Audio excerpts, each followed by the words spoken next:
Бейнероликтің демеушісі One X компаниясы. Жоғары кайфтер, жедел төлемдер және оперативті қызмет көрсету орталығы тек сол жерде. One X сілтемесі төменде.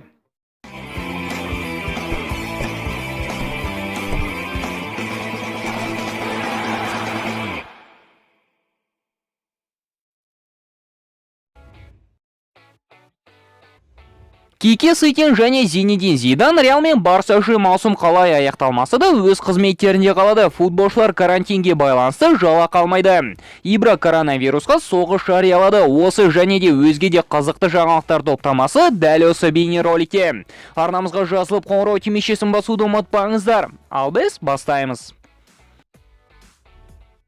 Спорт баспасына мәлімдеуінше, Барселона мен Сасуоло Жереми Боганың трансфері жөнінде келісімге келді. 23 жастағы африкандық футболшы ағымдағы маусымда каталондық клубқа ауысуы мүмкін. Трансфер құны әзірге белгісіз. Басқа клубтар карантинді сылтау етіп демалып жатқанда, каталондықтар болашақ үшін қамдануды бастап кетті. Ла Лига клубтарының футболшылары FIFA 20 симуляторымен өздері турнирі ұйымдастырып қойды. Барселонаның атынан Серджио Роберто қатысса, Мадридтік Реалдың намысын Марко Асенсио қорғамақ. Ал Атлетиконың атынан Маркос Лоренте қатысады. Қай клубтың футболшысы жеңіске жетеді деп ойлайсыз? Нұсқаларыңыз комментарийге. Барселона жанкейлері үшін қуанышты жаңалық. Каталондық клуб наурыз айының соңына дейін Мессимен нақты келісімге келмек. Еске салсақ, футболшы мен клуб арасындағы соңғы келісім шарт мерзімі 2021 жылы аяқталады. Месси келісімді небәрі 1 жылға ғана ұзартуға ниетті. Осыған дейін Лео Барселонаның бірнеше ұсынысынан бас тартты. Хосеп Мария Бартомеу 1 жылды барынша ұзартуға тырысып көрмек.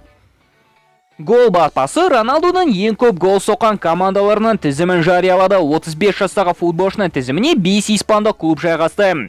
Бестікті Роналдудан 18 гол жіберген Барселона ашты. Екінші орынға 25 гол өткізген Мадридтік Атлетико жайғасы, бірінші орынды португалды футболштан 27 гол өткізген Севилья алды. Ал футболштан ең көп зардап шеккен итальяндық клуб қандай? Жауабы сізді өте қатты таңғалдырары сөзсіз. Нұсқаларыңызды комментарийге жаза отырыңыздар. Дұрыс тапқандарға әрине лайк басатын боламыз.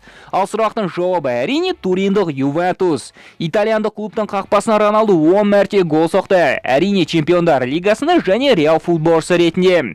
Дәл Ювентус болатынын ойламасаң, лайк басуды ұмытпа. Испандық баспалардың мәлімдеуінше, Зинедин Зиданда Кике Сетин маусым Реал мен Барса үшін қалай аяқталмаса да өз қызметтерінде қалады.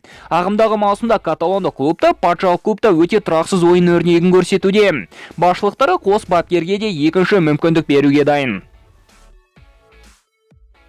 Еуропалық клубтар карантинге байланысты футболшыларға әзірге жалақы төлемейтін болды. Бұндай шешімге келген алғашқы клуб француздық Лион болды.